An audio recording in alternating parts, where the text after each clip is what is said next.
हमारे ऋषि मुनियों का कहना है कि आप चाहे तो हवा में तैर सकते हैं, पानी पर चल सकते हैं, पूरी दुनिया जीत सकते हैं, लेकिन अपने मन की चाल समझना इन सब कामों से कठिन काम होता है। आपने कभी ख्याल किया होगा कि आप जो काम करना चाहते हैं आपका मन उससे उल्टा काम करता है। उदाहरण के लिए, अगर आप सिगरेट पीना छोड़ना चाहते हैं, आप खुद से दृढ़ निश्चय भी लेते हैं, लेकिन कुछ ही समय बाद आपका मन आपको खींच कर वापस उसी सिगरेट के पास लाकर खड़ा कर देता है। और यह बात सिर्फ सिगरेट पर लागू नहीं होती है।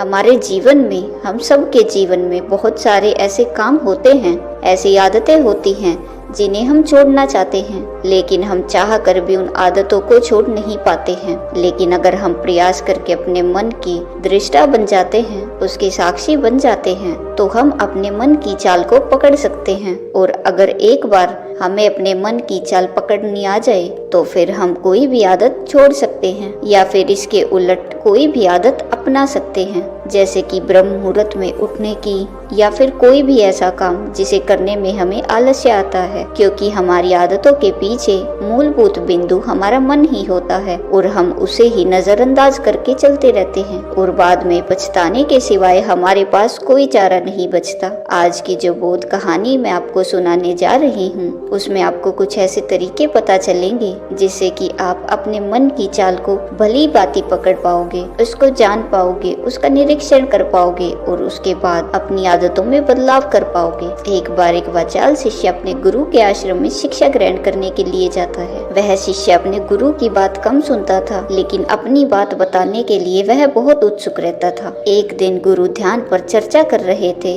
ध्यान किस प्रकार किया जाता है और ध्यान का क्या महत्व होता है, इसी पर चर्चा चल रही थी। आश्रम के सभी शिष्य मौन होकर अपने गुरु की बातों को सुन रहे थे। गुरु उनको समझा रहे थे कि आप किसी भी प्रकार का ध्यान करते हो, लेकिन ध्यान की गहराइयों में जाने के लिए आपको अपने मन के अंदर प्रेम जागृत करना होगा। ध्यान करते समय आपको निरंतर अपने मन का निरीक्षण करना होगा कि आपके मन के अंदर किस प्रकार के विचार आते हैं। गुरु अपनी बात पूरी कर पाते इससे पहले ही वह वाचाल शिष्य बीच में ही बोल पड़ा। उसने कहा, गुरुजी, मैं बहुत दिनों से अपने मन का निरीक्षण कर रहा हूँ। मैं हर आने जाने वाले विचार को बड़ी गहराई से देखता हूँ, समझता हूँ, लेकिन उसके बावजूद मेरे मन की आदतों में कुछ बदलाव नहीं आ रहा है। मैं अक्सर सुबह देरी से उठता हूँ और रोज रात को मैं यही सोचकर सोता हूँ कि सुबह जल्दी उठूंगा, जल्दी उठकर ध्यान करूंगा, अपने मन का निरीक्षण करूंगा, लेकिन मैं यह कर नहीं पाता हूँ। मैंने अपने साथी शिष्यों से भी इस बारे में चर्चा की है,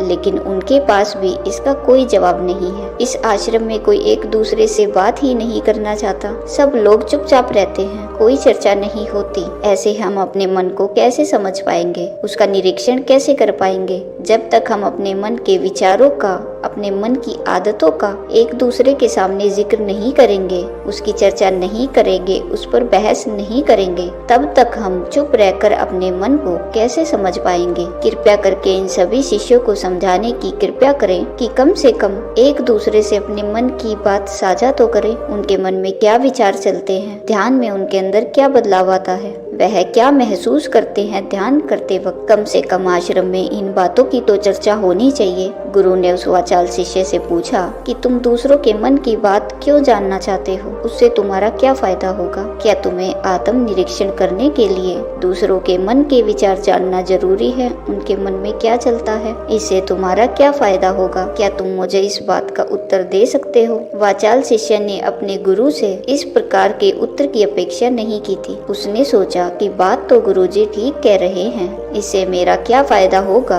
अगर मैं दूसरे के मन की बात जान भी लूंगा या फिर दूसरों के सामने अपने मन की बात बता भी दूंगा, तो उससे मेरा क्या फायदा होगा? क्या मैं अपने मन को समझ पाऊंगा? वह वाचाल शिष्य अपने ही द्वारा किए गए प्रश्न में उलझ चुका था। उसके पास इसका कोई उत्तर नहीं था, लेकिन फिर भी उसने दूसरे शिष्यों के सामने अपनी बात को ऊंचा दिखाने के लिए गुरुजी से कहा, गुरुजी, अगर हमें यह पता चल जाएगा कि दूसरे के मन में क्या विचार चलते हैं और उन विचारों का वह ध्यान में जाकर किस प्रकार निरीक्षण करते हैं, तो इससे तो हमें भी ध्यान लगाने में आसानी रहेगी। हम भी अपने ध्यान में उसी प्रकार अपने विचारों का निरीक्षण कर पाएंगे, अपने मन को समझ पाएंगे। क्या आपको नहीं लगता कि गहरा ध्यान लगाने के लिए किन बातों का ध्यान रखा जाए, किस प्रकार अपने मन का निरीक्षण किया जाए?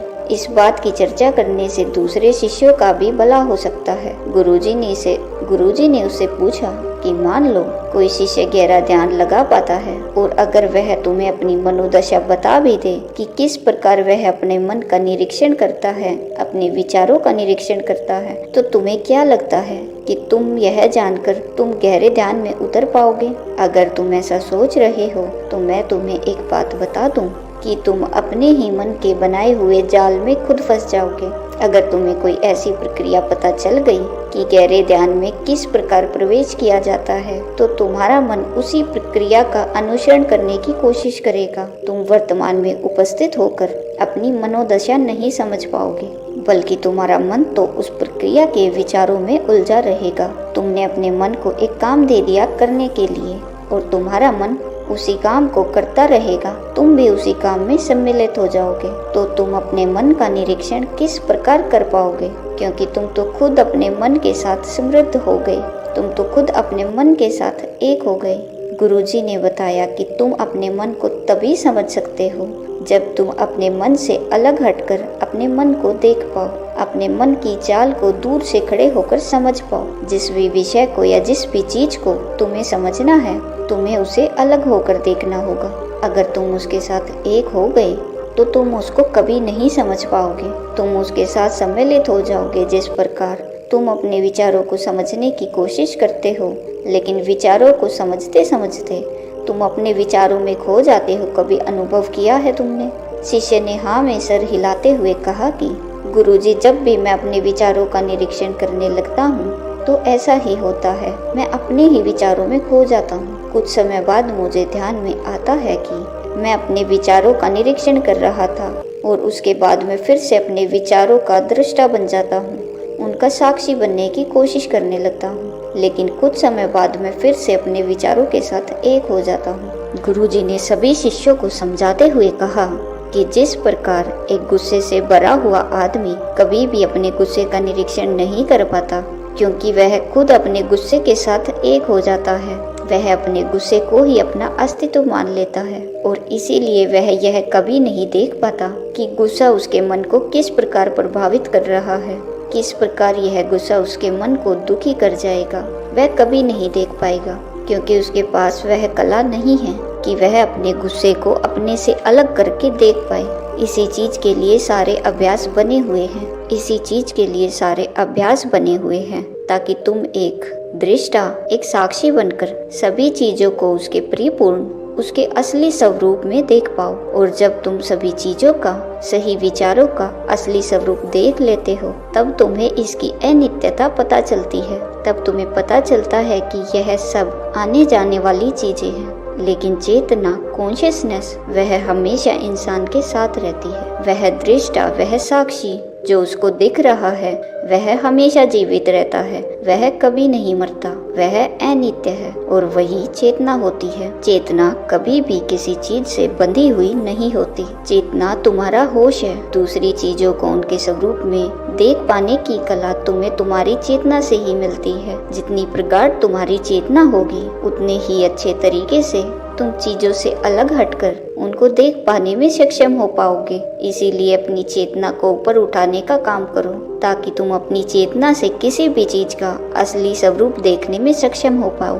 शिष्य ने पूछा कि गुरुदेव, आपकी बातें कुछ तो समझ में आ रही हैं, लेकिन एक बात समझ में नहीं आई कि अपनी चेतना को ऊपर उठाने के लिए, अपने आप को ज्यादा होश में रखने के लिए हमें क्या करना होगा। इस पर चर्चा करते हुए गुरु ने बताया कि तुम मौन होकर, चुप होकर सिर्फ अपने विचारों को, अपने मन की प्रक्रियाओं को, अपने अनुभवों को देखना शुरू करो। तुम्हारे अनुभव आते हैं और चले जाते हैं, वह अनित्य है, वह हमेशा हमारे साथ नहीं रहने वाले, लेकिन हमारा मन उन्हीं अनुभवों को पकड़ने की कोशिश करता रहता है। जब तुम्हें कोई अच्छा अनुभव होता है तो तुम्हारा मन चाहता है कि तुम्हें बार बार वही अनुभव हो, और उसी अनुभव को लेने के चक्कर में तुम्हारा मन तुम्हें फंसाता चला जाता है। तुम्हारी चेतना तुम्हारे मन के अधीन हो जाती है। वही होता है एक सिगरेट पीने वाले के साथ, वही होता है एक शराब पीने वाले के साथ, और वही होता है हर बुरी आदत अपनाने वाले के साथ कि उसकी चेतना उसके मन की गुलाम हो जाती है। अगर तुम अपनी चेतना को अपने मन से आजाद करना चाहते हो तो सबसे पहले मौन रहना सीखो, चुप रहना सीखो। तुम्हारे ज्यादा बोलने की आदत, दूसरों से उनके अनुभव सुनने की आदत तुम्हारे मन को और ज्यादा भर देगी। लेकिन अपनी चेतना को आजाद करने के लिए तुम्हें अपने मन को खाली करना सीखना होगा। जब तुम अपने मन को खाली करोगे तब तुम्हें अपनी चेतना का असली स्वरूप दिखाई देगा। तब तुम्हें पता चलेगा कि मौन रहकर, चुप रहकर अपनी चेतना को कैसे ऊपर उठाया जाए, कैसे हमेशा चैतन्य रहा जाए। चैतन्य रहना ही हमारा असली स्वरूप होता है, लेकिन हम उसे भूल चुके हैं अपने मन के अधीन होकर। इसीलिए अपनी चेतना को अपने मन से छुटकारा दिलाना होगा। इसके लिए तुम्हें चुप रहकर अपने मन के विचारों को देखना शुरू करो, उसके अनुभवों को महसूस करना शुरू करो।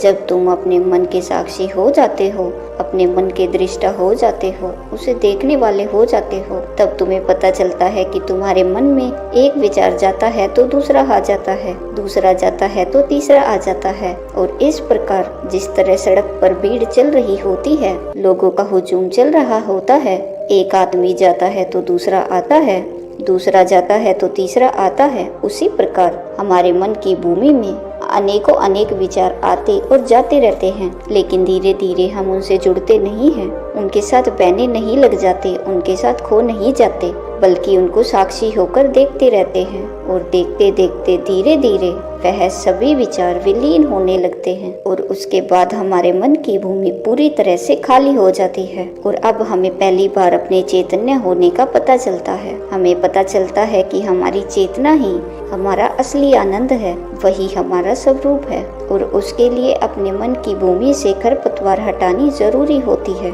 उसके लिए मेहनत नहीं करनी, बस उन विचारों को देखते रहना है। एक विचार जाता है तो दूसरा आता है, दूसरा जाता है तो तीसरा आता है। बस देखते रहो, देखते रहो, साक्षी बने रहो, दृष्टा बने रहो, और देखते देखते वह विचार विलीन हो जाते हैं। लेकिन इसके लिए तुम्हें चुप रहकर अभ्यास करना होगा, चुप रहकर अपने विचारों का आत्मनिरीक्षण करना होगा, अपने मन की भावनाओं को समझना होगा। कब तुम्हें गुस्सा आता है, कब तुम्हें खुशी होती है, उसे अलग खड़े होकर देखना होगा। जब भी हमें गुस्सा आता है या खुशी होती है या किसी से घृणा होती है तो हम उसी क्षण उत्तेजित हो जाते हैं, और उत्तेजना की वजह से ही हम उन भावनाओं को अलग होकर देख नहीं पाते हैं। लेकिन अगर हम उत्तेजित ना हो, शांत रहें, तो हम अपने मन की भावनाओं को समझ सकते हैं, उनको जान सकते हैं। जब हम अपने मन की भावनाओं को जानने लगते हैं तब हमें पता चलता है कि कोई भी भाव हमेशा नहीं रहता। एक भाव जाता है तो दूसरा चला आता है। खुशी हमेशा नहीं रहती, दुख हमेशा नहीं रहता, गुस्सा हमेशा नहीं आता, घृणा हमेशा नहीं होती। जब इन बातों को हम समझने लगते हैं तो यह सारे भाव हमारे अंदर से विलीन होने लगते हैं, और सिर्फ एक प्रेम, एक आनंद हमारे अंदर बस जाता है। उसे ही हम परमानंद कहते हैं, और वही हमारा असली स्वरूप होता है। इसीलिए अपने मन की चाल में तुम खुद मत फंस जाना। अपने मन की चाल को दूर खड़े होकर बस देखते रहना, और देखते देखते वह चाल तुम्हारा मन पूरी तरह से विलीन हो जाएगा। और जब कोई मन नहीं बचेगा तभी हम हर चीज में अपना मन लगा सकते हैं, हर काम को पूरे ध्यान पूर्वक कर सकते हैं। असल में मन का विलीन होना ही ध्यान में प्रवेश होता है।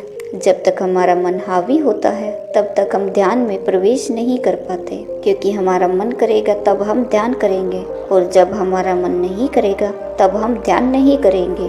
और ऐसा हर काम में लागू होता है। लेकिन एक बार अगर हमारा मन विलीन हो जाता है तो हम हर काम में ध्यान लगा सकते हैं, और ध्यान ही हमारा असली स्वरूप बन जाता है, वही चेतना बन जाती है। इस ज्ञान भरी चर्चा को सुनकर सभी शिष्य प्रसन्न हो गए, लेकिन गुरु ने उन्हें चेतावनी देते हुए कहा कि तुम प्रसन्न हो रहे हो, यह भी तुम्हारे मन की एक भावना है। तुम्हें यह बातें सुनने में मजा आ रहा है, इसीलिए तुम प्रसन्न हो रहे हो, लेकिन यह बातें हमेशा कोई तुम्हें नहीं सुनाएगा, और इसी वजह से हमेशा तुम्हारा मन प्रसन्न नहीं रह पाएगा। अगर तुम्हें असली आनंद की खोज करनी है, ऐसी प्रसन्नता हासिल करनी है, जो कभी विलीन ना हो, तो तुम शांत होकर, मौन होकर, भावना रहित होकर अपने विचारों और अपनी भावनाओं को देखना शुरू करो। उसके बाद तुम्हें खुद ही महसूस होगा कि चेतना जो होती है वह शाश्वत होती है, वह कभी नहीं मरती, और बाकी सभी चीजें अनित्य हैं, वह खत्म हो जाएंगी, वह मर जाएंगी, पीछे छूट जाएंगी।